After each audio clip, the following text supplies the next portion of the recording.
Un hermoso y lindo domingo, primer día de la semana. Y hoy un título triste, vamos a decir, porque el título es El misionero fracasado. ¿Y quién le gusta fracasar? A nadie. A nadie. Pero hoy vamos a ver por qué ese misionero fracasado y quién es. Y va a ser interesante ver quién es ese que fracasó. Y creo que a veces se fracasan por ciertas circunstancias, pero vamos a entender este estudio a través de la misma palabra del Señor. Y hoy, una vez más, mi amigo y colega, el pastor Raúl Reyes, nos llevará a ver esta hermosa lección. Pastor, bienvenido. Pastor, gracias por la invitación. Es un privilegio poder trabajar con usted y poder llevar el estudio de la escuela sabática con nuestros hermanos que nos siguen a través de nuestro canal. Mientras leíamos, pastor, leía el tema durante la semana, el misionero fracasado, pensaba en todo esto, que el ministerio no es fácil. Seguir a Cristo Jesús no es fácil, cuesta, hermanos.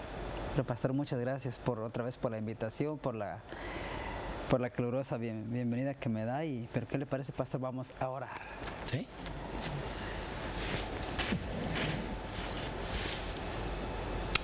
Señor y amante Padre, gracias por cada oportunidad que nos das. Gracias por la vida que vivimos, pero que todo esto, Señor, nos lleva a aferrarnos más a ti, sí, y Señor, a saber, Señor, que aún en todos los momentos estás tú presente. Sí, Señor, gracias. Oh Padre, gracias. Este estudio de este misionero fracasado, mira todo lo que hizo, Señor, y lo hizo por amor a nuestro Señor Jesucristo. Pero aunque hay fracasos, tú, Señor, nos cuentas las historias de aquellos hombres que te conocieron y que supieron, Padre, en su momento darte el valor a ti. Por eso, Padre, entendemos que tú eres un Dios justo, un Dios, Padre, que no ocultas nada, que aún las flaquezas y debilidades de aquellos que te sirvieron, no las cuentas, para que esas historias también, Señor, un día, si nosotros las vivimos, podamos decir: así vivió el profeta, así vivió el discípulo, tuvo sus caídas, pero se levantó. Y por eso, Padre, queremos que sobre esto tú nos des también a nosotros tu espíritu para poder, Padre, llevar adelante esta misión que nos has encomendado. Sí, te pedimos de tus bendiciones y las rogamos en el pedido de tu Espíritu Santo y en el precioso y bendito nombre de tu Cristo Jesús. Amén. Amén.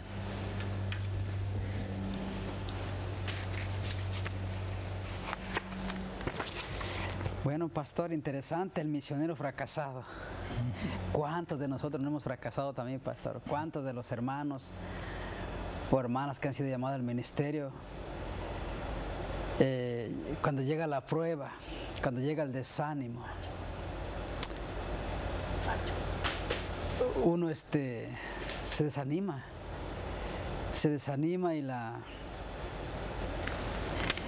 y muchos de los que dicen seguir a Cristo han tirado la toalla, muchos. En el libro de Hechos, Hechos 12:12, en el libro de Hechos 12:12, dice: y habiendo considerado esto, llegó a casa de María, la madre de...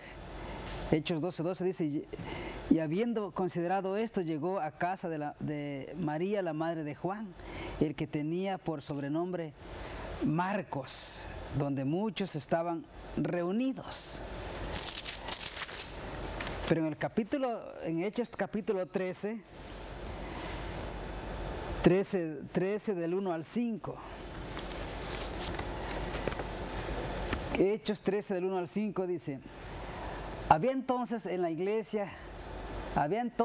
iglesia que estaba en Antioquía profetas, maestros, Bernabé, Simón, el que era llamado Níger, Lucio de Cirene, Manaén, el que se había criado junto con Herodes el tetrarca, y Saulo. Versículo 2. Ministrando a estos al Señor y ayudando, dijo el Espíritu Santo: apártame a Bernabé y a Saulo para la obra a que los he llamado. Entonces, habiendo ayunado y orado, les impusieron las manos y les despidieron. Ellos entonces, enviados por el Espíritu Santo, descendieron a Seleucia y de allí navegaron a Chipre. Versículo 5. Y llegando a Salamina, anunciaban la palabra de Dios en las sinagogas de los judíos. Tenían también a Juan de ayudante. El versículo 13, vamos a ver al versículo 13. Ahí mismo en Hechos 13, versículo 13.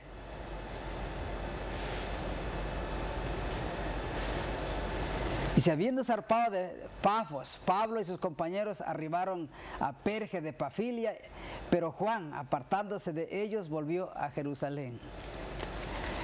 Interesante. Dice la lección que parece verosímil que Juan Marcos, el más probable autor del Evangelio de Marcos, era un hombre joven cuando ocurrieron los hechos registrados en Hechos 12, tal vez a mediados de la década del año 40 del primer siglo. Se lo presenta en el versículo 12 como el hijo de una mujer llamada María. Evidentemente, esta era adinerada y simpatizante de la iglesia. Ahora podemos entender por qué Juan Marcos quizás tuvo ese desánimo, porque ver en el transcurso del camino, cuando acompañó a Pablo, que no era fácil predicar el Evangelio, no era fácil sufrir penumbra, sufrir hambre, quizás sufrir hasta fríos, o quedarse a acampar por ahí cuando no alcanzaban a llegar a algún pueblo cercano.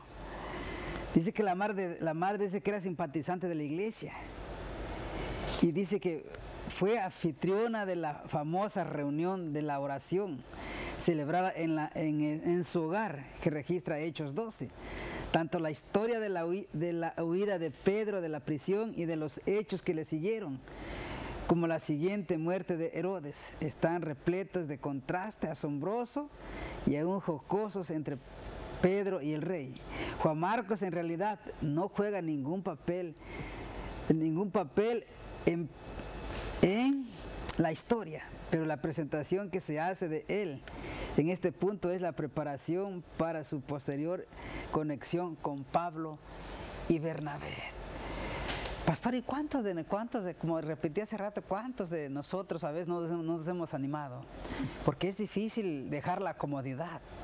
Es difícil dejar la comodidad, y cuando somos llamados, por ejemplo, vamos a ilustrarlo así, a veces como nosotros como ministros de la palabra, es que a veces tenemos que dar estudios bíblicos, y a veces vivimos lejos, un poco lejos del lugar que se nos ha dado para pastorear, y a veces no alcanzamos a regresar a casa. Es muy complicado regresar a casa y volver de nuevo por la tarde a la iglesia. Es difícil. A veces nosotros nos tenemos que cargar nuestro lonche, nuestra agua, tenemos que llevar suficiente provisión para no ir y regresar, porque no daría tiempo.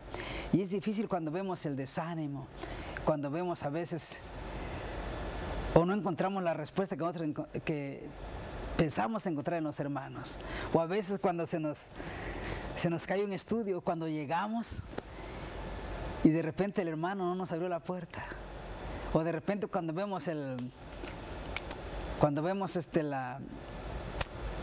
digamos a veces el desánimo de los hermanos, que no quisiéramos que ellos se comprometieran con uno, que el tiempo que ellos dijeron que apartaron para estudiar, lo tomaran en serio, pero a veces llegamos y a veces no los encontramos.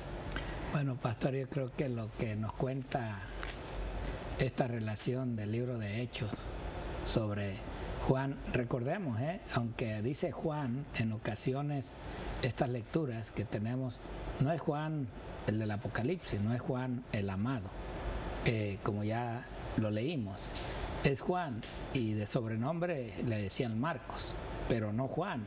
el del Apocalipsis, porque se puede confundir que era Juan.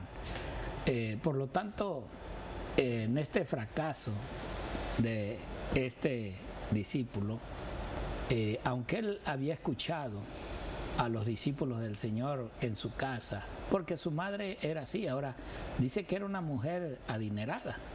Ahora, ustedes se imaginan un hijo viviendo bien, con economía, los lujos quizás en ese tiempo, y yendo a salir la obra misionera donde hay necesidades de momento, donde hay amenazas, hay ofensas de parte de aquellos que les queremos comunicar el mensaje, y viniendo alguien donde en su hogar no se sufría, donde en su hogar todo lo tenía, donde era mimado, quizás hasta por mamá, ahora él va enfrentando todo esto y viéndolo, escuchando cómo tanto a Bernabé como a Pablo se le va tratando en el camino, las necesidades que estaban viviendo, como que Marcos no entendía realmente lo que era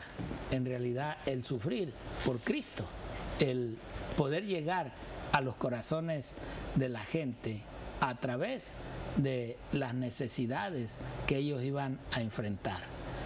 Claro, la fe de Pablo, la fe de Bernabé no llegaba aún ni siquiera en un momento a esta fe de Marcos, porque ellos iban confiados de todo lo que el Señor les había dicho, de que ellos no se preocuparan, que el pan y el agua lo iban a tener, todo por hacer la obra de Él, de Dios.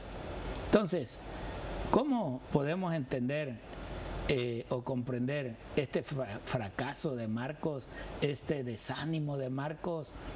¿Cómo es de que él mejor dice, no, yo me regreso, yo con ustedes no sigo, ahí síganle ustedes, porque esto no es para mí? Y esto es lo que quizás mucho yo recuerdo en mi vida. Cuando yo empecé a conocer el Evangelio, no me fue fácil, en verdad. Y aunque los hermanos que me daban el estudio, vamos, Víctor, mira, vamos a hacer la obra misionera, vamos a conseguir estudios. Yo recuerdo cuando a veces ellos me decían, entra ahí, toca tú la puerta. Ay, para mí no era fácil, porque mi pretexto, ¿saben cuál era? Como estaba cercada a la casa y todo, yo les decía, no, ¿y qué tal si hay perros? No, luego si un perro sale de repente y me persigue, y siempre era mi pretexto. Ellos no, ellos entraban, y pues claro, atrás de ellos iba yo, pero yo para entrar primero a una casa no era fácil, porque sí, le tenía miedo a estos animalitos, que no sabemos, a veces no hay anuncios y no sabemos si sí o no lo hay. Entonces, estos fracasos es a veces por cuestiones de que no has pasado por una necesidad, no has vivido, escuchamos testimonios, y en este caso de Marcos podemos ver que en realidad era hijo de una madre que, aunque le gustaba también el Evangelio y le gustaba apoyar y ayudar, pero quizás no había tenido esas necesidades que Marcos iba viviendo con Pablo y con Bernabé durante el camino y el trato aún que se les daba. No sé, pastor, si tiene más que decir. Sí, pastor, mire, aquí en el libro, mire lo que dice la sierva del Señor. Dice, Marcos, abrumado por el temor y el desaliento, vaciló por un tiempo en su propósito de entregarse de todo corazón a la obra del Señor. No acostumbrado a las penurias, se desalentó por los peligros y las privaciones del camino. Lo que usted acaba de explicar, pastor. Luego dice, en resumen, las cosas simplemente se tornan demasiado duras para él y quiso irse. Ok, pero vamos a ver en otros días cómo él pudo vencer. Bueno, vayamos a la primera nota que yo tengo en esta primera cita de este libro, Testimonios para la Iglesia, tomo 6, en esta página 426. Dice, Dios confió a su iglesia la hora de difundir la luz y proclamar el mensaje de su amor. ¿Cuál era ese mensaje? Amor. Amor a todo mundo. Amor aún hasta al pecador. No con su pecado, pero amor a estas personas. Nuestra obra no consiste en condenar ni denunciar, sino en atraer juntamente con Cristo, rogando a los hombres que se reconcilien con Dios, que ese es el mensaje que Dios está enviando, igual como fue con Juan el Bautista. Debemos estimular a las almas, a atraerlas y ganarlas para el Salvador. Nada para uno, todo para Dios. Si este no es nuestro interés, si rehusamos dar a Dios el servicio del corazón y la vida, le robamos al negarle nuestro tiempo, dinero, esfuerzo e influencia. Al dejar de beneficiar a nuestros semejantes, robamos a Dios la gloria que obtendría por la conversión de la gente. En pocas palabras, en realidad, yo siempre he dicho, nosotros somos muy sinceros y muy rectos en darle los diezmos al Señor y sus ofrendas. Y es necesario, es importante, porque cumplimos un mandato. Pero ¿qué hay de aquellas horas del día, de la semana, del trabajo o aún fuera del trabajo? ¿Cuánto tiempo le dedicamos para hacer la obra misionera? ¿Cuánto tiempo dedicamos a ir a dar un estudio? ¿Cuánto tiempo le regalamos a Dios de las horas que Él nos ha dado o de los días que Él nos ha dado a nosotros libremente para hacer lo que queramos? Ahí es un tiempo que tenemos que buscar, de decir tales horas voy a ir a hacer obra misionera. Yo digo y admiro a los testigos de Jehová, que ellos por llevar una nota o algo que se diga en su congregación, ellos salen, quizás no a dar estudios, pero van a dar una revista y ahí están ciertas horas. Dicen, yo voy a darle 2, 3 horas. Y ahí se van, ahí se sientan y ahí están con su estante y sus revistas regalando. ¿Cuántos de nosotros, teniendo la verdad, conociendo la verdad y hablamos la verdad, le damos una hora al Señor de nuestro tiempo, de ir a una esquina o a un comercio, a un lugar, a estar regalando cuando menos una revistita? No a dar un estudio, que si sale, gloria sea para el Señor, pero decir, voy a dedicarle una hora para ir y hacer la obra del Señor. Miremos esta otra lectura. Esto es el libro de los Hechos y dice, esta deserción indujo a Pablo a juzgar desfavorablemente, aún severamente por un tiempo, a Marcos. O sea, a Pablo no le gustó esta renuncia, este regreso de Marcos. O sea, para él estaba fuera de las cosas de Dios. Pero Bernabé, por otro lado, se inclinaba a excusarlo por causa de su inexperiencia. O sea, lo conocía mejor Bernabé. Bernabé conocía mejor a Marcos que Pablo. Y Bernabé sabía que quizás tenía ese fuego, y es cosa que a veces pasan estas cosas aún dentro de la iglesia o con los hermanos, y que no podemos ver a veces lo que puede haber en aquella persona que está renunciando a su cargo. Y por eso dice, se inclinaba a excusarlo por causa de su inexperiencia. Anhelaba que Marcos no abandonase el ministerio, porque veía en él cualidades que la habilitarían para ser un obrero útil para Cristo. En años ulteriores, su solicitud por Marcos fue ricamente recompensada, porque el joven se entregó sin reservas al Señor y a la obra de predicar el mensaje evangélico en campos difíciles, bajo la bendición de Dios y la sabia enseñanza de Bernabé. se transformó en un valioso obrero. Vean, ahora Bernabé dijo, bueno, ¿qué, Pablo? Tú no lo quieres, tú no quieres que siga con nosotros. Yo veo fuego en este muchacho, yo veo interés, sí hay temores, pero ¿cuáles eran los temores? Bueno, los temores eran lo que él veía que estaban enfrentando, las necesidades, la economía, aunque él en su casa no tenía esos problemas, pero ahora los enfrentaba al salir a hacer la obra misionera. Y puede ser que así tengamos a alguien dentro de nuestra congregación, alguien que todo lo tiene en su casa, pero que cuando sale acá ya no lo encuentra.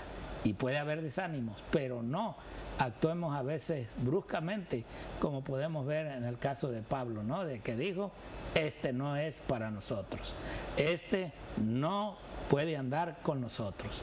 Pero Bernabé dijo, sí, es lo mejor. Y hermano, yo quiero decirte a ti, quizás haya temores en tu persona, en tu vida, en hacer la obra misionera.